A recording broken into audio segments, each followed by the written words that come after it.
Welcome to the Optimal Performance Podcast. We've had that little moment of witty banter, and now the mics are on, and let's boogie. Let's boogie. It's so nice to meet you. Thanks for having me.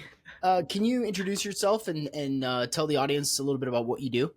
Yeah, my name is Rahe, and I am a body care specialist with an emphasis exclusively in fascia, which is the body's connective tissue system. And I basically use movement to remodel really difficult body conditions.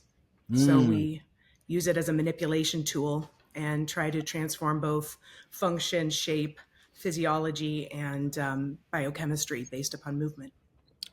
Give me an example of a difficult body situation that you're resolving. Oh, good Lord.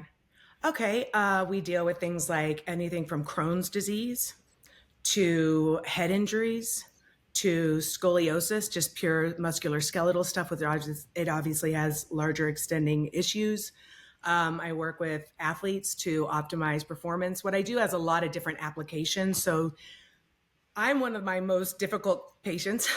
I've been struggling with this for 25 years, and that's what brought me about to this. And so one of my conditions is undiagnosed extreme tissue torsion that leads to a bunch of different physiological ailments. It can be digestive, it can be emotional, it can be respiratory. I, for many years, struggled with almost like asthmatic type conditions, but nothing was wrong with my lungs, and I tested totally fine for everything. And so I kind of ended up tripping into fascia because all of the Western doctor says none of this is related. And I'd go to an expert and they would kind of myopically diagnose me down to a single thing. And they didn't really have anything to treat me with. They would just say, we think it's this, but then the test would come back and it wouldn't show. And so I started seeing a through line in all of my conditions. And I was like, something's up, and this isn't just isolated gastro or, pulmonologist or psychologist, all of those things. So all kinds of body things are really wrapped into fascia. What is tissue torsion a twisting of the tissues? So this is what's so interesting. I think there's not a lot of ways to capture connective tissue at this time. I actually have a design where I'd like to do like a video MRI that actually shows animation of tissue, because I believe that there is scoliosis type impacts on structural and soft animating tissue like there is in skeletal tissue, but we don't actually find it and don't see it, and we can't actually image it to know if it's actually happening.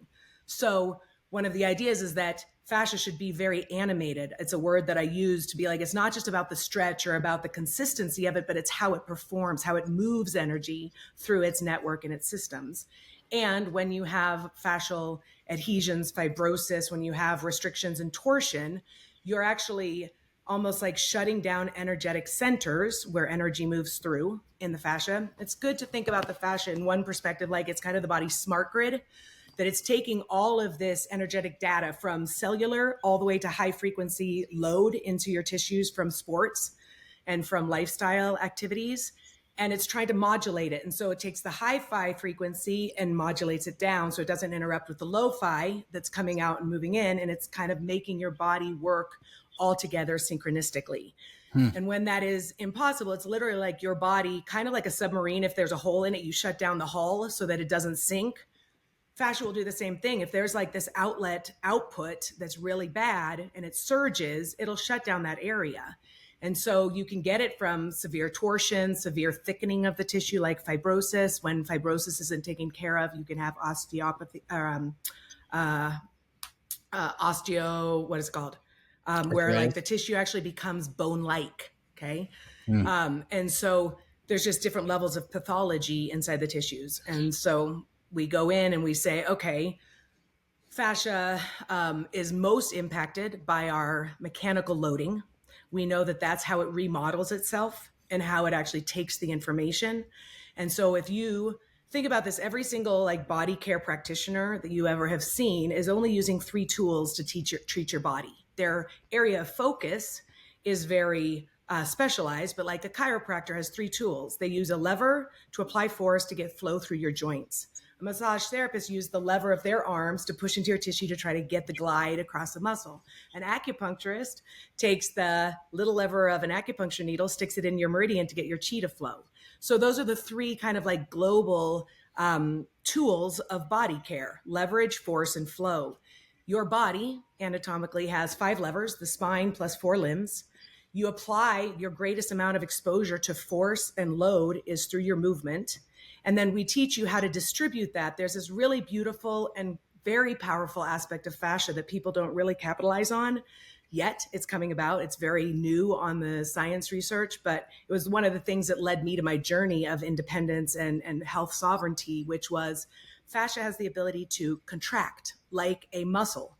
Its muscle is much stronger. So if you like likened it to like a beat or a bass in your car, muscles would contract at like a 10 decibels. It's like booch, booch.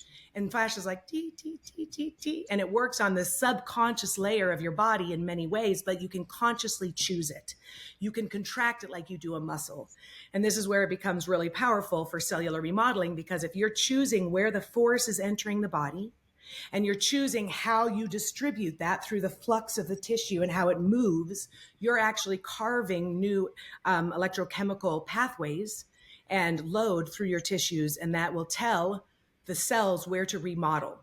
Old cells will stop producing in certain areas and new cells will repattern based upon, is this getting too technical?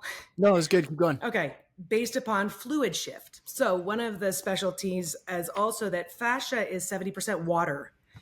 And most of our biomechanics in cross training, in sports training, in physical therapy, in yoga, and even the mind-body connection methods work on and have been based upon solid mechanics. Are you familiar with solid mechanics? It's just levers and pulleys. It's like my bone is a lever, my muscles are a pulley.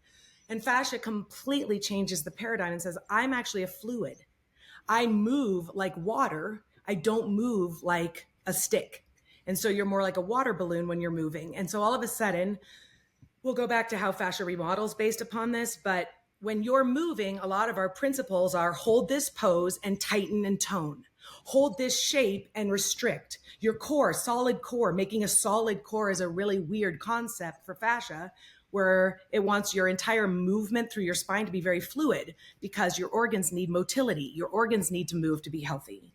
And so what I did is I went back and I looked at all of these biomechanical principles. It was a 25-year journey. And I was like, this frees fascia, this hydrates it, this moves fluid, these don't.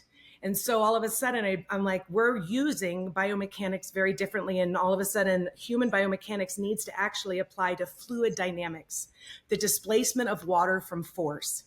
And so a way to kind of understand this for your listener is a very basic example is like a rock in a pond. It actually becomes a metabolic process. A rock falls into the water, and its first step is it deforms the water surface. And as it falls to the bottom of the lake, it displaces and it pushes out those rings. And then those rings create waves that move through and undulate to the shorelines. And so this is really what's happening in your tissues and how fascia relates to force. It takes it into the fibers and then it moves it through its fluid nature. What's interesting is that they're starting to see that, and this is new, it wasn't even around when I was 25 years ago doing this, but it's the fluid shift that actually ignites the cell. It is not the fiber stretch. Sure. And so all of a sudden, it's how it's displacing the fluid that tells the cell that's listening and feeling, this is where I need you to, load. And this is how you're going to replace here, but not here. And so determining where your body is shaped for aesthetics, for athletics, for power, for endurance is all of a sudden a game changer based on the science that you apply to the movement. The thing that's hard for me, maybe it's because I'm such a visual learner, is I can't see my fascia.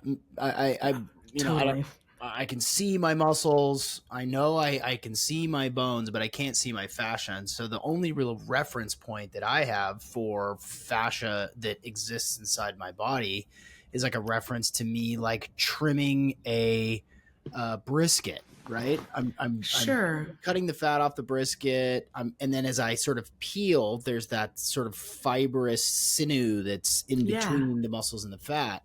Mm-hmm. And so then now I have this understanding that sort of sinew, that fascia, then I can kind of think like, oh, okay, so it's kind of like you said, using your language, sort of undulating in between things. And so for me, it helps for me to understand that it is everywhere throughout my body, and it's places where I probably can't even think of. But how the hell do I get in to do the movement to move the fascia in my right forearm that's sore from jujitsu last night? Like, do I need to Mm-hmm. be breaking that up? Do I need to be rubbing it? Do I need to be stretching it? Do I need to be whispering to it? Like, how do I That's affect, right? Like, how do I positively what you affect? just. Yeah, like, what are some of Oh. these things that I can do to actually like improve it? And Mm-hmm. as we live more sedentary lives, as we sit, you and I are both sitting. Most people that are Mm-hmm. listening right now are sitting right now. Hopefully, Mm-hmm. they're going for a walk. But it's like, okay, how do I understand muscle and bone. I don't understand fascia. How can Mm-hmm. I actually affect or treat or move or nourish this thing that's everywhere that I don't really even have a great physical concept of? That's so great. That's a really good question. That's a fair question. Okay, so I always liken this kind of to a spider web. So when you cut up a meat, you're seeing just this chunk of it, and you can't actually picture it like a suit. And it's literally kind of like your Iron Man suit made of netting and this gel delicate web, and it wraps around every single orifice. It's part, the way it organizes around your endocrine system is a fascial organ. You're really familiar with myofascia. What you're talking about in the soreness is the myofascia that wraps around your muscles. And a best way to understand how it organizes in that configuration. Hey, I'm going to show you. Oh, do I have it real quick here? Here. Oh my gosh, it's right here. Haha. So here's what's really cool. I'll answer your question on how you feel it and stuff in a minute. But I am holding, for the listener, I'm holding one of those Chinese finger toy tubes. Okay. Fascia organizes in tubes, even down to its cellular level. A fibril is actually a tube shape. And so these tubes are three-dimensional. And in a muscle, the fascial tube goes over a single fiber of muscle. And then another fiber has a one, and then another fiber and another fiber. And then those fibers come together and they're wrapped into a bundle. And then that muscle bundle forms your primary quad. And then that fascia wraps again and attaches to the fascial grouping. And all of a sudden, you have this like big aqueduct. You're more like a tube than a stick. And when you look at fascial dynamics, they move water like a hydraulic. For the person listening, a simple hydraulic is a syringe, right? You have the cylinder, you have the plunger, and you push and pull, and it moves fluid in and out of the tube. So biomechanically, all of our body is organized in tubes. And so flexion is a compression of the tube. It loosens the fibers. Extension of the spine and the muscles is a pulling of the tubes. But if you layer this analogy on a muscle level down around your bladder, down around your organ, down around the tubes of your heart, fascia is in your eyes, it's in your ears. And so you picture it like this full body suit that is hydraulic, that is like alive, and it's like got this thing. Now, it is sensible. You can actually sense it. You can feel fascia. You feel it when it's paining you. You feel when it's tight, when you're trying to stretch a muscle. I don't know about you, Sean, but I stretched as a dancer ad nauseum and could never get flexible until I started to address fascia.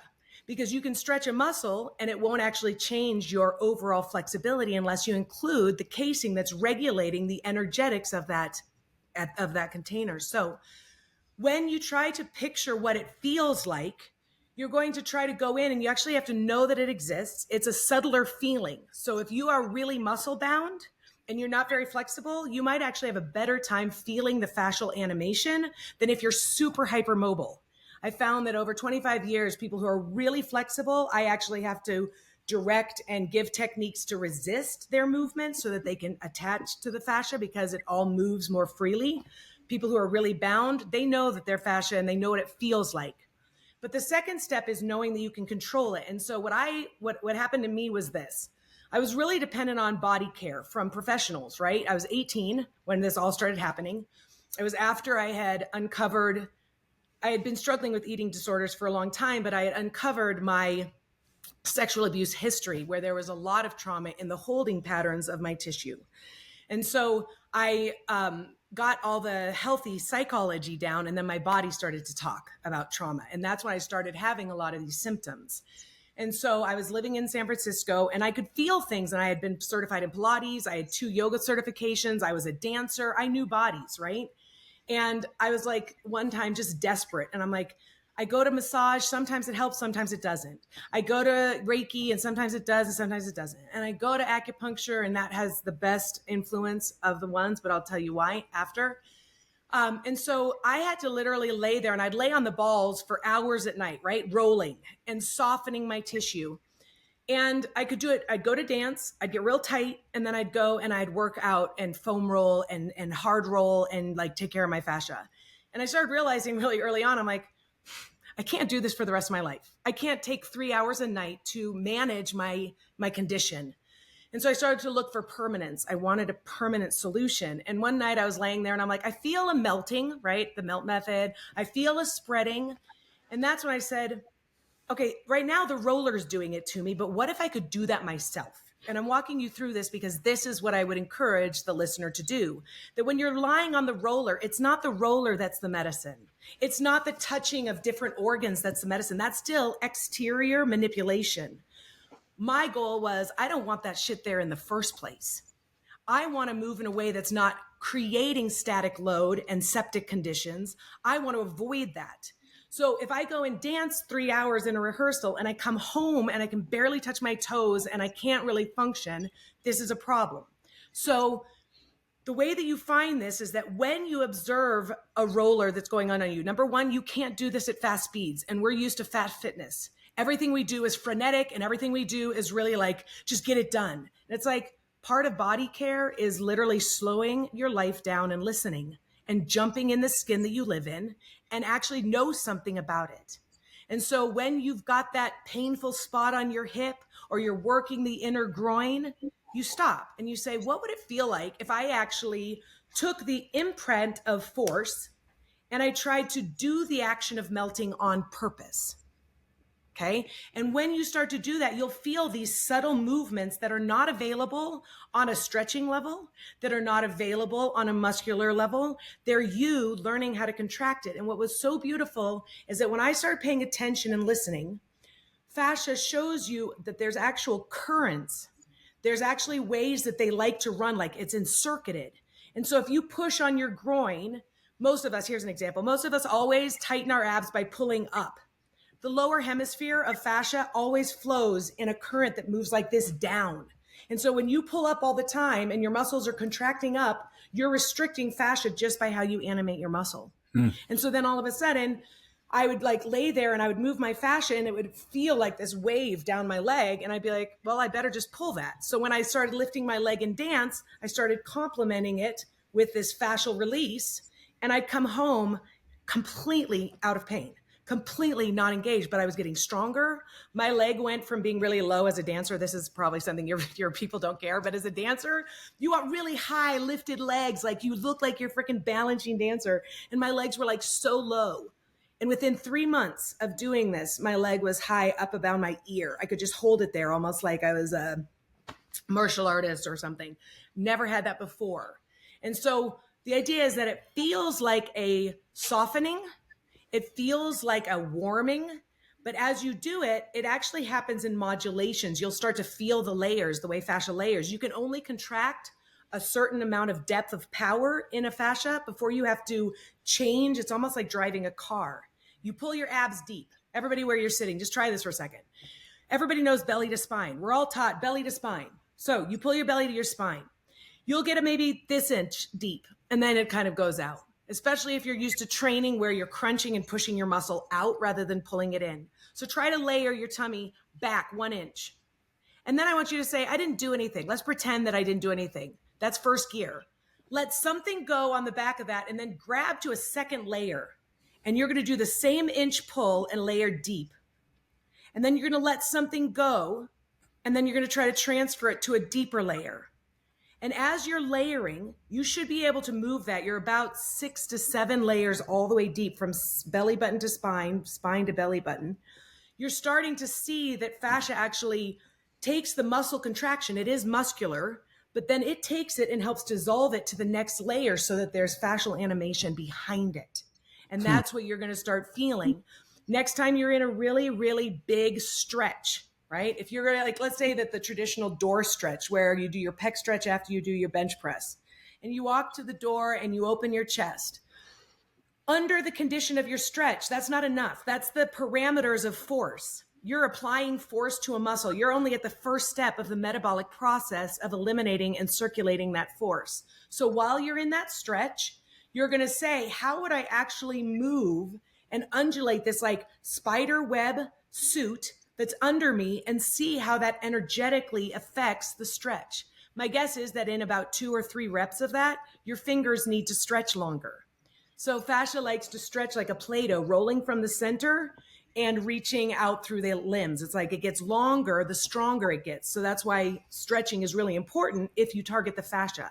But you can stretch without targeting the fascia. So it's a conscious process. It's a mental process. It's 100% conscious discipline. Absolutely. And so the way to optimize that stretch to address the fascia and optimize the fascia is through a mind body awareness of, okay, my arms are only going this far when I stand in the doorway and stretch my pecs, but if I can think about letting not just the muscle stretch but all of the spider web that's in, on, and around those muscles that I'm stretching. Yes. And am I picturing like blood flow to it, or am I picturing like Here's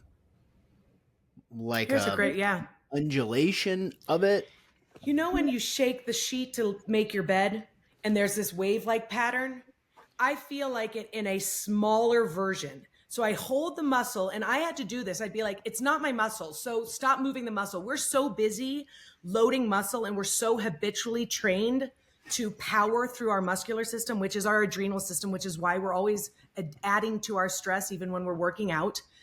The muscles are over contracted. So you go in and you say, okay, and this is the key, I would say a key phrase, and I love this. You have to go inside its conscious and you say, what would it feel like to move something else?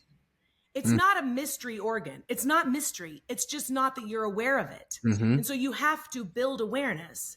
And I feel like sometimes people are like, I don't want to think. I turn my brain off when I work out and I just want to go and burn off my day. And I'm like, when has that ever worked in any area of your life of self-improvement? I'm just going to turn off this habit. I'm just going to like let it go. I'm just not, I mean, you do a ton of coaching to people and it's like, do you ever tell them not to be conscious of their bad habits? Don't be mindful about the drink you're about to pour down your throat. A life well served is a life that is conscious. So it's just another layer by going in and being like, what does it feel like to move this? And what I've found is that when you're inside feeling your tissues, you'll notice I moved something and it's subtle, but it was real. And it actually gave me a relief. And there's this closed circuit. Fascia is a sensory organ that is like telling you, I talk about it being your divining rod. It's a electrical, hydroelectrical, like it has a frequency and it actually like a tuning fork and it buzzes and it tells you things. And so if you're listening, it'll give you a load of information. And then you also use that. It's the best biofeedback that you can get from your body. It is the best biofeedback because it's real time, it's analog, and it's you telling you what's going on rather than something else reading you, right? This disconnect of reading you. And while it's not as precise as probably digital in terms of data, right? We all think about data, especially in the biohacking world. It's like, what's your data? What's your data? It's like, just go inside and you're gonna be like, this feels, it simplifies kind of biohacking where it's like, this feels right. This feels wrong. This feels good. This feels open. This feels right. And so it's like kind of this pursuit. I found that just like, even those, when I'm working my tissues, I would have these emotional releases because that's what feels good. Someone doesn't have to tell me to do this process. I would just follow the feeling. And it's really great to connect with your kind of who you are. Yeah.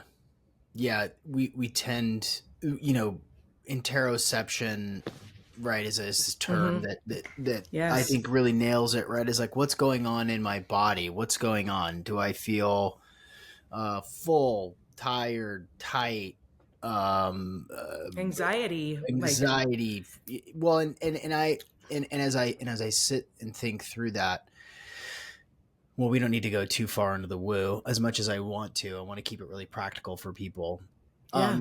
I want to note the difference in approach, and we just met, so I don't want to assume, your sort of practice and how you go about working on Mm-hmm. yourself and other people. But this is a contrast to the human garage that you heard Mm-hmm. that episode where Gary's, Mm-hmm. I love him. right Gary's hand great. over left hand over your Yeah. right shoulder, look to the left, take the couple of breaths and twist, and doing sort of like a manual self, body Mm-hmm. work on yourself through these fascial maneuvers. And your approach is so far very much conscious, less physical. Is that fair? I think that that might be fair. And the reason is I went through a lot of those things, right? Applied kinesiology is a strong root of his background, and it was a lot of like tapping and a lot of like touching, and it was still very outward. And I when I say cellular remodeling, my body was so fucked up that I literally like stretching didn't work for me. I would go and I had an applied kinesiologist for like 2.5 years, and I would have really great things. And it was like a mysterious thing. But when I went back to moving, all my things would flare up. And so I literally wanted my muscle to actually pull energy differently. I didn't want to just release the organ. I wanted it to sit differently. Hmm. My diaphragm was so jacked up and so like, I don't even know if it was fibrotic, but like I could release my diaphragm and it would just crack back up. So my goal was very different. I wanted to literally remodel my body. I got 1.25 inches of leg length at the age of 18 when the bone like are done growing. I got incredible differences in my structural measurements by cellular remodeling. And so I just had a different goal. It wasn't just energetics. I wanted to change the rocks of my body. I wanted to change the shoreline of my body. And it's a lot more involved, right? I have to interrupt you. You said that you got extra leg length by doing Yes. some of this stuff, like your Yes. My and entire leg length. so we're talking about. I mean, how do you explain that? I will tell you. So it's really interesting. The only reason I actually know this for a fact is that I had a very wealthy client in San Francisco. I've always wished I could find him again because I haven't seen him in a long time. And he was into cycling. And he got me a personally made Italian frame for my structure. And I went into the bike store and they measured everything to make sure that this bike would fit me. And this was before my transformation. And about my majority of my transformation happened within about 6 to 9 months in terms of height and things. And then it just got better. But I, a year later, went back and I'm like, maybe I want to bike. I can bike now without my blood hurting, without my, bladder shutting down, without my blood. And so I got back on my bike and I was like, this isn't right. So I raised the seat and I was like, this isn't right. I raised the seat again. And I went back in and I said, I think that this wasn't made right because I didn't actually bike a lot with it. He just gave it to me because he wanted me to bike. And so I'm like, okay, cut to, in fact, they did my measurements again. And they're like, are you sure that you got it done here? Did we send them from this store? And I was like, yeah, I did it in this store. And I think here's the explanation. Connective tissue is highly adaptive. It is unbelievably adaptive. And if you take structural, like the way that fascia organizes bones, so it kind of, fascia organizes its tubes and locks into your skeletal structures. And it finds that its movement, your movement is actually originated from fascia pull, not from muscular contraction. Interesting side note of biomechanics. When you move, you're shearing the tension on that bone. So as I started to decompress joints, just the act of taking, let's say, a minimal 1/8 inch between each vertebra, you add that up, you get length. You take that into the acetabular condyle, and I had incredible amounts of compression. And I think it was because of how I was taught Pilates and yoga, as well as dance, and pelvic mechanics. That opened up. I had knee joint opening up. And so every single one of Hmm. those, if marginally enhanced by literally a 1/16 of an inch, Sure. you get 1.25 inches really fast. Wow. Whoa. Did you get taller? Yeah. Oh yeah, yeah, yeah. I went from 5'4" to 5'5¾". I'm almost 5'6". Whoa. Yeah. These are the kind of depths I wanted to go to because I do like manual stuff. We have a manual technique there are things that I still need someone to go in and work on.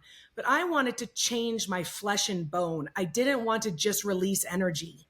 I would release energy, and I'm like, what's the difference between opening this, like, and it opens and then it goes right back? Because Mm. there's a certain amount of like fascial plasticity, but fascia actually is what holds you together. So plasticity, to really change structure and really change the grid, let's say you want to change the entire grid, is different than changing the way the energy moves on the grid. That maybe would help the listener better. Mm. I want to rewire how my arm is sending energy, rather than I am going to go in and move the pathway of energy or clear it so that energy will flow. Does that make Hmm. sense? Yeah, kind of. I'm trying to keep up. I'm trying to keep it all. You know? Sorry. No, no, it's good. Yeah, ask questions. It's a new science, and they talk about this. They say, we know that fascia fluxes. We know that it like has a contractile nature. Right now, to us, it seems too weak to have significance. But we know that it has the potential to change our understanding of biomechanics.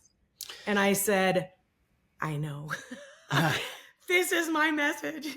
You can change your body through changing your biomechanics. And then, yeah, you always have to upkeep a little bit, right? We're cellularly declining. We Yeah. haven't mastered longevity, and we haven't found the ultimate hack of our bodies. But I think that there's a lot of things that we do not knowingly that is actually a liability. I mean, you brought up sitting. That's a very obvious one, because it really enhances glycation, and glycation then enhances the, autoimmune response or immune response of inflammation.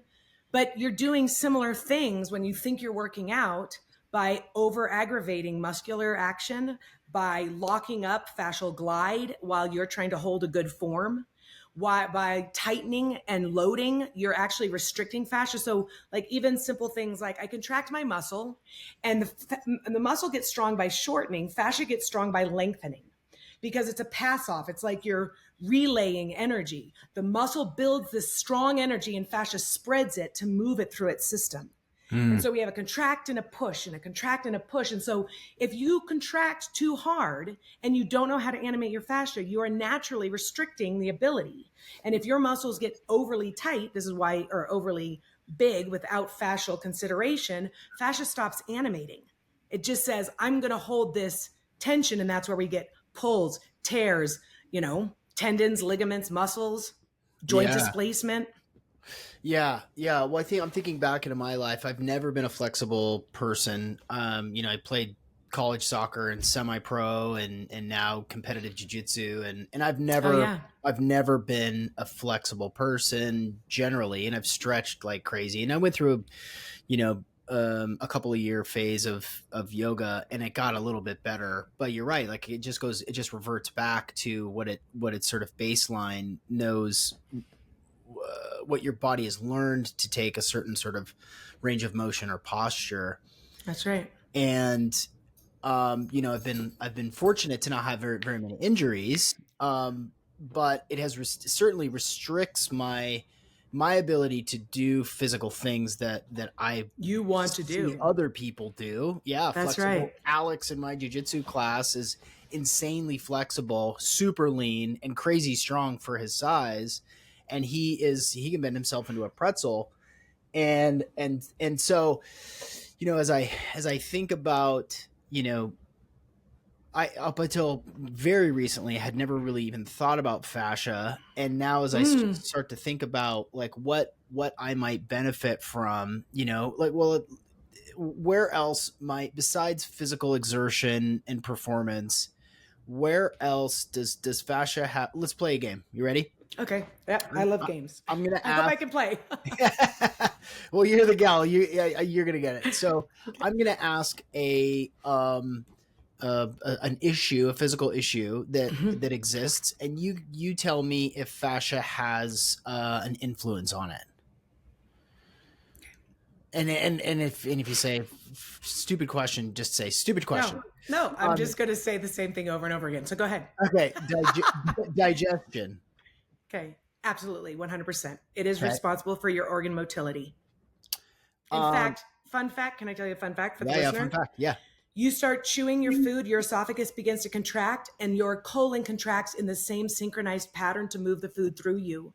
That is created by fascia and organ motility. And when you do hard ab work, you are restricting organ motility, which changes your biome, and that will change your overall health. That's how serious it is. Fascia is everywhere. Go ahead. Next question. Okay. Um, um, uh, let's say the clarity of my skin on my face. Yes, Okay. 100%. How about the thickness and fullness of the hair on my head? I would say it might. I don't know that. I'm not going to pretend to know something I don't. And I would say, um, my guess is that fascia also relates deeply to blood flow and also to hormones. So if you look at the sensitivities we have to DHT, which I think is the hormone that causes pattern baldness, and blood flow to the scalp, when you have isolated your spine, most people don't even address the cervical spine as part of the core. You're actually locking up a lot of movement and neurological feed, which tells the body and the fascia this area is kind of like hauled off and the blood flow doesn't move as well. And it will affect the endocrine channel. So, all of your endocrine organs that organize your hormonal cocktail is right through the center channel of your spine. So in GST, we talk about that your core is literally running the central nervous system of the spine, not the abdominal cavity. It's not a muscular thing. And so it changes the way you treat core. And so when you think about getting fluids to move, getting blood to circulate, getting hormones to deliver efficiently, my guess is, if that sounds logical to me, that yeah, your male pattern baldness has, it's genetic, right? Nothing is a sure sign, but I would totally see them being related. Okay. The quality of my sleep. Hell yeah. Hell yeah. Okay. Um, That also has to do with how your spine moves while you sleep and while you breathe. And so that's another connection, not just the actual like melatonin and where you sleep and what times you get, not the circadian rhythms of it, but the actual movement of your spine and how the nervous system uses that wave like movement to match with your REI movement. And it synchronizes, and that's how the brain starts to bathe and wash and clean while you sleep. So okay. it's kind of affecting the quality. My vision. I would say maybe. I would like it to be better. I have horrible vision, and I would like to say that I grew inches in my fascia. I don't know that it's a miracle like that, but it probably has something to do with it, like the macular side corneal. I do know that cornea thickness, which is related to our near side and far side, definitely relates to different ways of organization, like similar to the styles of tissue. So not to go too sciencey into it, but basically everybody has a different type of fascial tissue, how much collagen versus how much elastin versus how much reticulin, and where it's located. So you can have loose fibers on the surface and dense fibers inside. And so there's just a kind of a signature way that fascia shows up for people. And I have a sneaky suspicion, no science, but I do believe that like my tissues in my eyes were so bad I couldn't do Lasix. And I think it's so thin, and I have the same kind of, delicate tissue on the outside. My tissue on the inside super dense, and that's why I had like an imbalance of tensions between layers. Hmm. So I would imagine that the type of tissues that you have would directly affect what's going on. Even the contractile nature of your pupil and things like that would be affected, I imagine. Um, Headaches. For sure, hands down. But I think a lot of that is mostly musculoskeletal in this day and age. There are people who have like actual migraines and like electrical storm in their brain. I don't know. I'm not a neurologist, but I definitely know that most of the stress headaches that people get, even when they think that they're unrelated to stress, are definitely fascial related.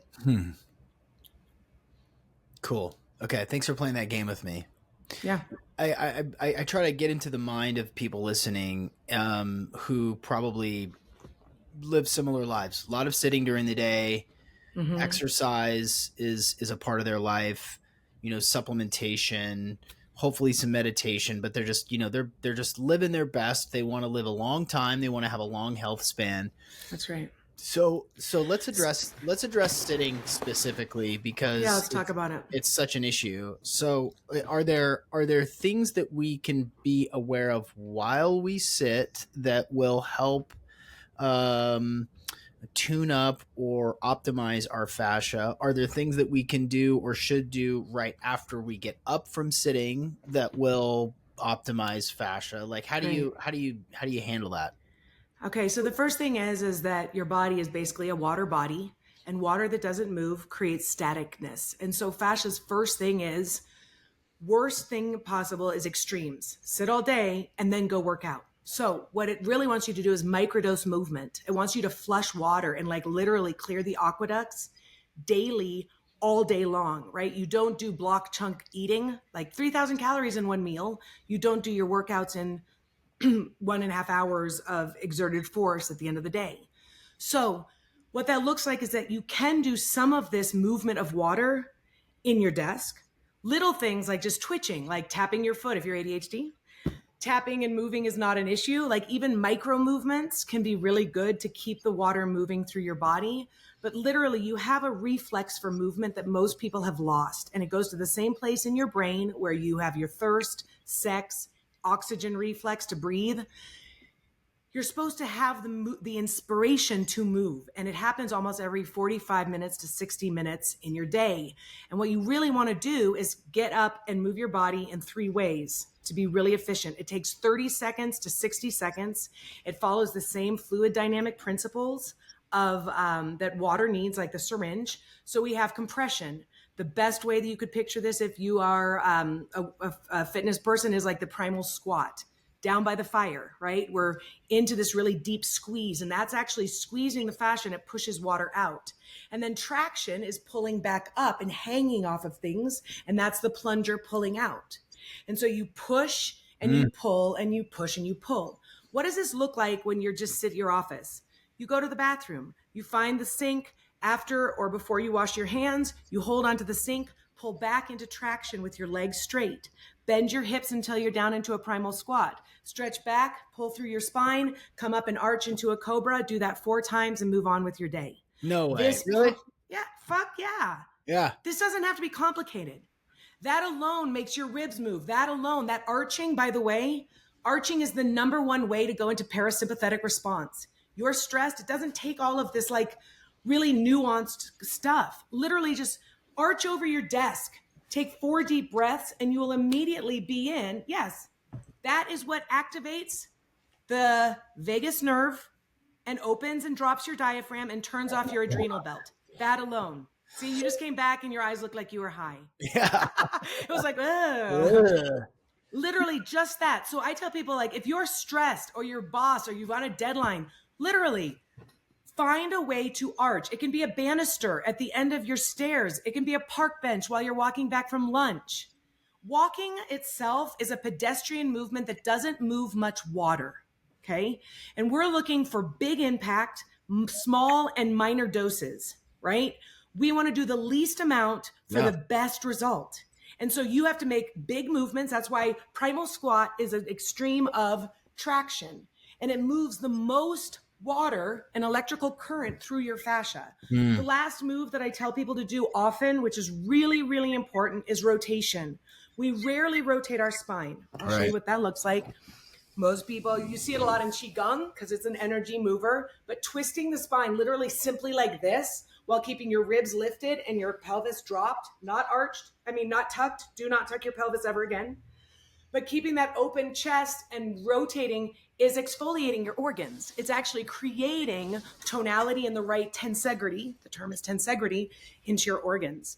And so if you can pull, press, traction, and you do that literally off of parking meters, waiting for your coffee at a Starbucks, on a handicap ramp, when you're filling your car with gas, open your window, grab on and do your pull back, you bend your knees, you straighten your legs. And I have videos that you can go and find. There's a 7-day body revival that kind of talks about making your life your jungle gym, because that is better for you. Microdosing your movement is better for you.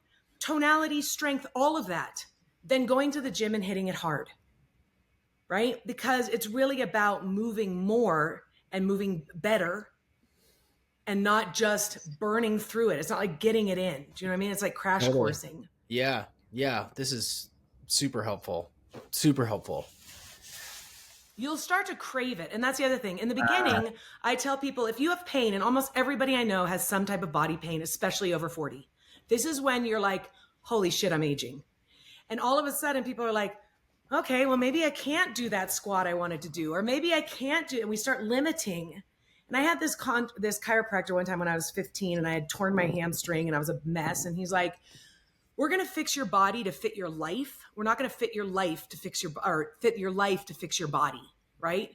We start as we age, like, can't do this, can't do this. I'm not going to do this. And it's like, wait a second. We should be actually fortifying our body to help us do the things we want to do. Mm-hmm. And so inside of that, there's this like intentional care where you start to like move your pain. So I tell people, my story was a lot of pain. And so I tell people, let your pain at first be your alarm, right? If you're supposed to take a medication and you have to set a timer, it's almost like the pain in your body, the stiffness, the restriction is telling you, get up, just go take 3 tractions and you feel like a different person. Yeah. I do it through airports. I do it everywhere throughout my day. And all of a sudden I don't have to spend like hours trying to roll out what I put in, right? It's a weird thing. We kind of approach our movement very different than food. But if we applied the same principles, it's like, imagine if I said, you want to get lean, you want to get trim, but I tell you nothing about how to eat your calories or how many you have and when to take in the nutrition, right? We do the same thing to the body. We're like, we're just going to get our steps in. We're going to let a thing count how much oxygen we've gotten. Have I gotten my standing in for the day? And it's like marginalizing one of the most essential aspects of our bodies. And so we really need to kind of relook, and we want to move better, not just more. We want to move smarter, not harder. And we want to do it in a way that's actually supporting not just one system, musculoskeletal or cardiovascular. We want to do it to address all systems, right? Awesome. I recently, and this has become a focus for me because I'm building a community around it and a product offering around it, is a 5-day dry fast. It's 5 days, no food, no water, Wow. which is intense and transformational for 1,000 different reasons. And we don't need to make this about the dry fasting, but through the research and through my own experience and the experience of the people who have done these dry fasts, is the importance of lymphatic flow, That's bouncing, bopping up and down, getting stuff moving. And you can totally feel a difference because the blood thickens when you're not hydrated and you're not eating for 5 days or 7 days.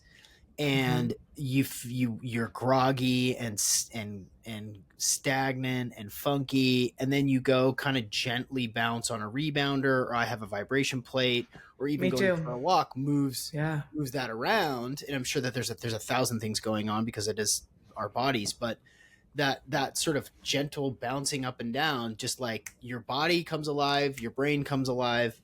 So is there a connection? Me tell you, yeah, go ahead. Let me tell you one thing I would say to you.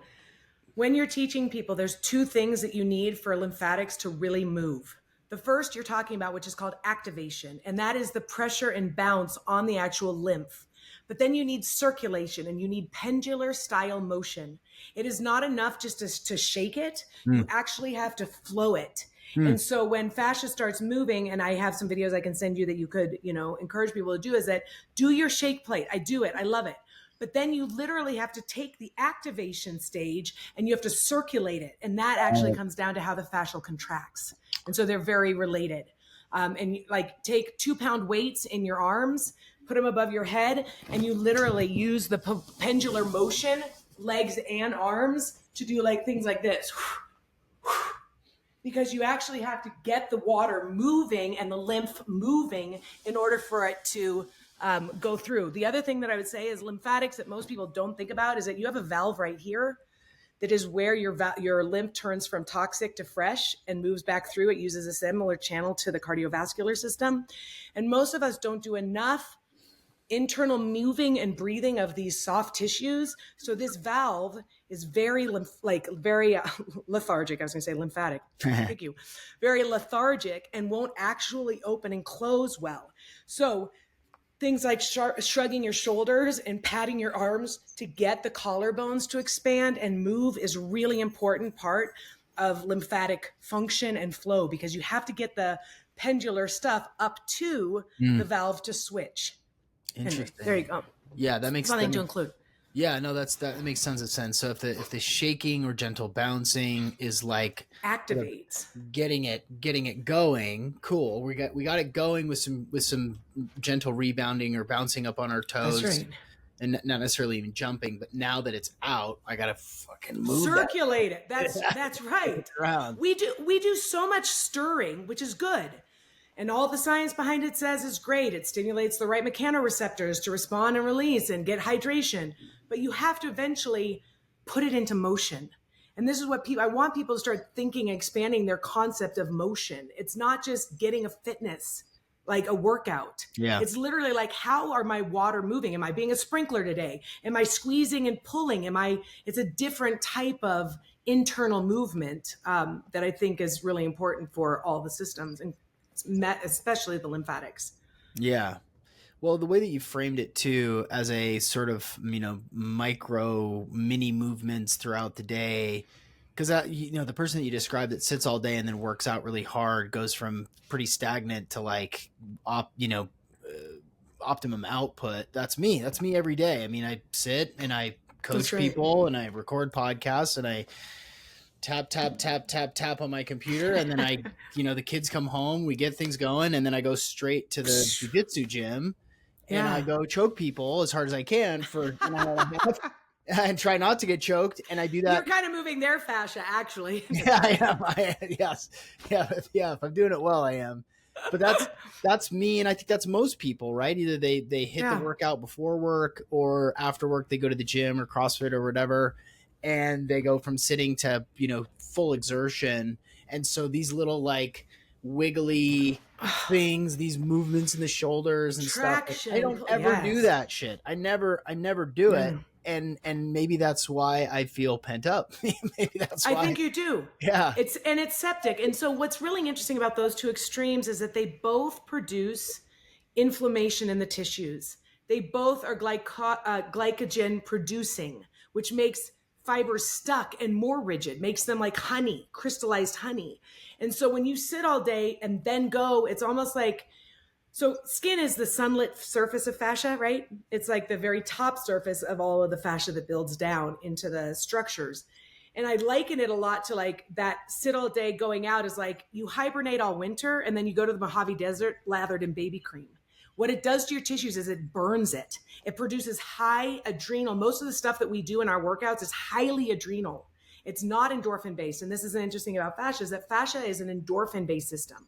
It's the one that gives you the feel good. And if you look at a good example of this for the listener is the lion and the gazelle, right? The lion chases the gazelle luckily gets away. After the lion fails, the gazelle's twitching and it's literally doing the bounce and the wit to try to metabolize the adrenals in the tissues. My Yeah. husband's an avid hunter. And he is always like, you've got to aim true, else you poison your meat. And it's a bad kill. And he's like, that's why we do humane hunting. And that's why you have to know what you're doing. And so I look at that and I'm like, this is what we're doing to our human tissues. We adrenalize it and it's toxifying. And if we don't actually dose through the day, allowing waters to move and creates this like more holistic environment, homeostasis inside the tissues. Fascia has a microbiome, which is really interesting. And so it's also related to our Really? sickness. And yes, it has its own microbiome. And they did this study, I want to say within the last 5 years, of the astronauts that came back into gravity after being gone at the space station.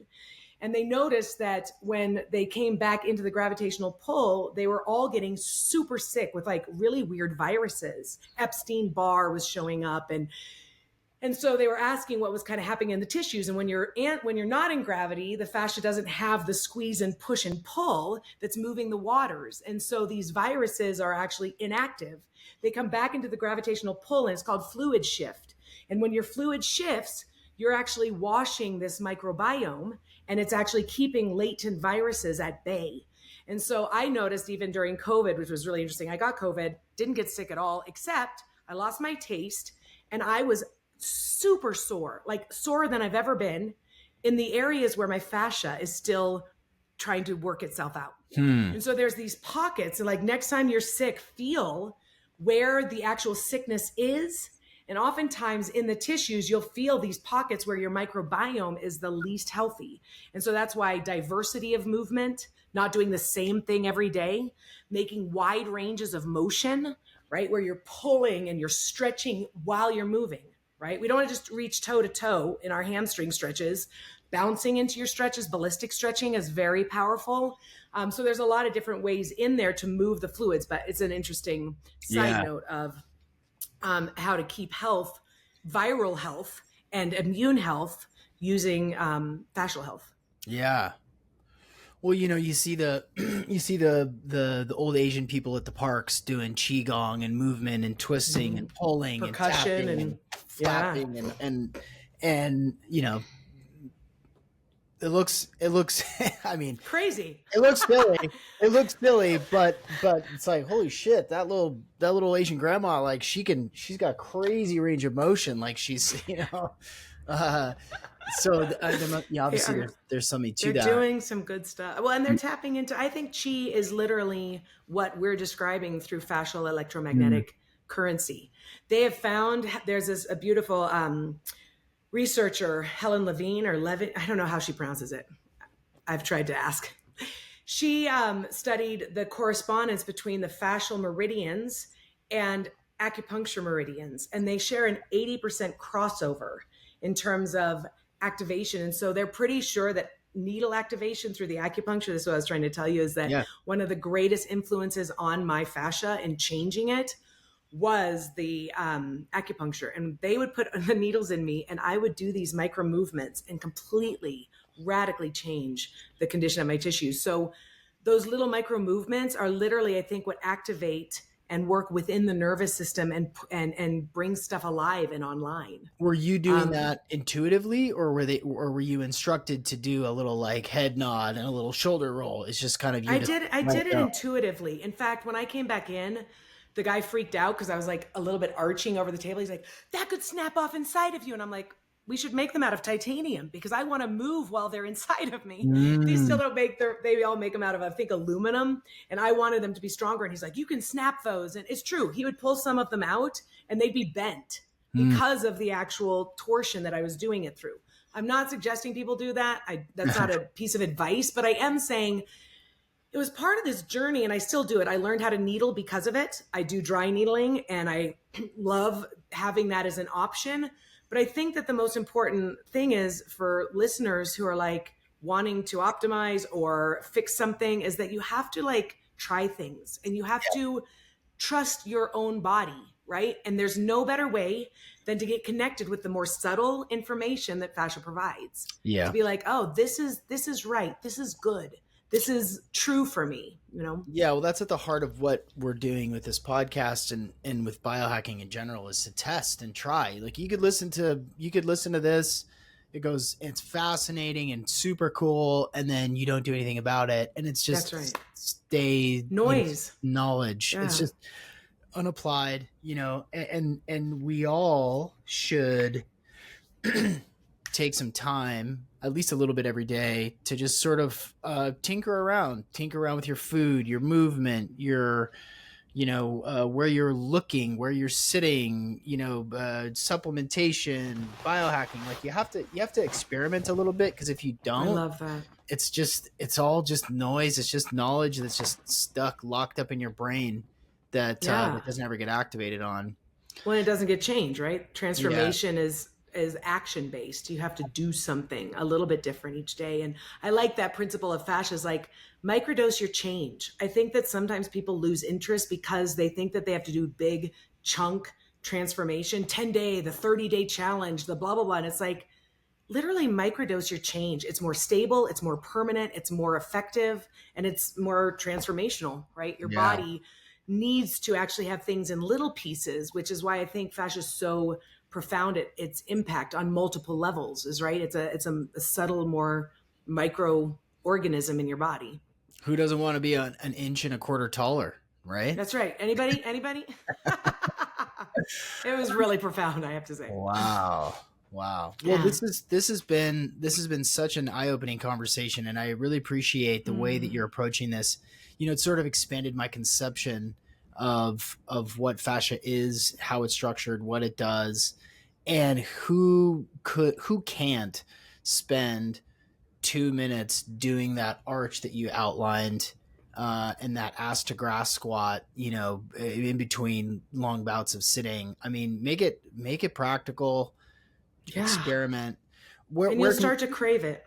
yeah, yeah, that I think is really important. That point that you made, where it's like, oh, I did this for a couple of days, and now I've been sitting for an hour, and now I really want to go do that again. That's when you know that That something is you're, shifting, something is changing, and benefiting your body and your brain and your sleep. mhm. And yeah, I think Yeah. that's an important thing. It's It can't, I think it experiential. can't be another list, a thing on your list of things to do. If Yeah, you are a learner and a seeker, you always have like a list of things you're trying.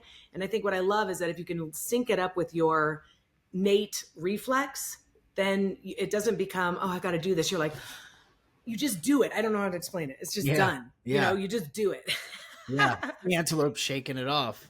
Yeah. Feels good. Where can people find more and follow you? Yeah. You put this in the show notes too, Yep. because my name is spelled weird. You can go to annarahe.com, and my last name is Rahe, Rahe. It's German. I don't know why we pronounce it Ray. So annarahe, Rahe.com.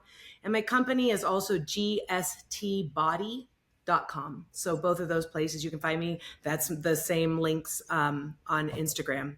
Anna Ray of GST is my personal, and then that's kind of life applied, GST applied, life applied. And then the GST is kind of techniques and methods and things to follow. So that's GST body. Awesome. So here's the last question. This is a fill in the blank question that I've asked 500 times. You can Okay. elaborate as much or as little as you want, and it really can just be based on anything that you feel called to share. But please fill in the blank. Everyone would benefit from knowing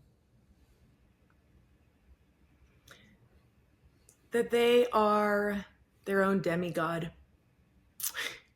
that they are divinely engineered, and that there is a sense of autonomy and a sense of control that you don't have to give away. And that when you know your story, when you know who you are and what you've been through, then that's what breeds compassion and a love for others. And that's really what I think the journey of all self help, whether it's biohacking or whether it's body healing or whether it's spiritual enlightenment, it's really to get over ourselves, get through ourselves, and move on into being connected in the connective tissue world to others, to have this, kind of more globalistic view of how we can be of service. brilliant. That's a first. I've again hundreds and hundreds of times that I've never heard that answer. That was wonderful. Anna Rahe, thank you so much Thank for you for joining me having today. me. It's been a pleasure. Thank you.